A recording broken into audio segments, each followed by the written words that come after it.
affiché le 22 mars dernier la liste électorale provisoire de 2025. Cette liste avait été remise officiellement à tous les partis politiques, y compris au PPACI. Elle est le fruit de la dernière révision qui a été opérée par la CEI à la fin de l'année 2024. Pour ce travail, la CEI a bénéficié d'un budget de plus de 27 milliards de francs CFA. Et selon elle, tout va bien.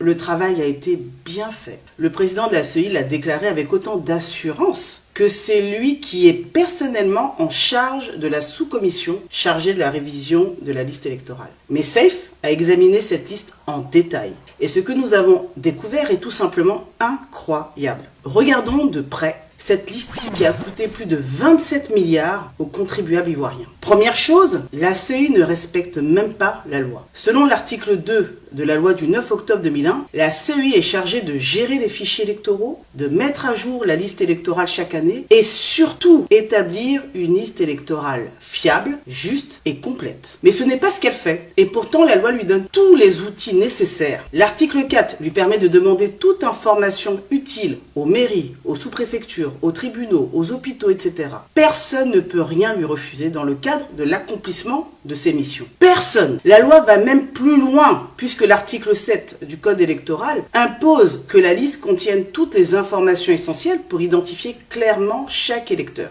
et limiter les fraudes. On donne donc à la CEI 27 milliards pour qu'elle fasse ce travail. On lui donne les moyens de le faire sérieusement. Et qu'a-t-elle fait concrètement?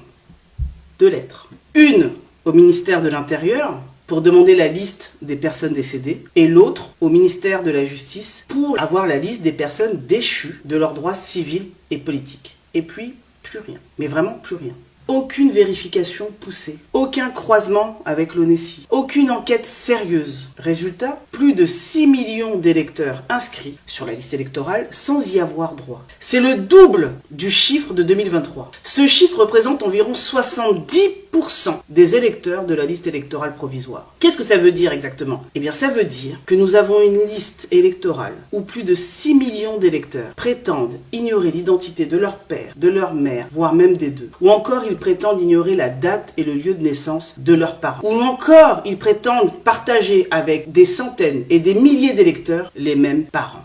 Le pire, c'est que sur la liste électorale de 2023, certains d'entre eux déclaraient que leurs parents étaient nés le 1er janvier 1900, ou du moins, ils déclaraient une date de naissance. Et puis, tout d'un coup, en 2025, si on en croit la liste électorale qui nous a été présentée, ils prétendent maintenant ignorer la date de naissance de leurs parents. Qu'est-ce qui explique cette volte-face? Qu'est-ce qui explique qu'en 2023, ces électeurs avaient pour leurs parents comme date de naissance 1er janvier 1900, et puis tout d'un coup, en 2025, pour la date de naissance, il apparaît indéterminé.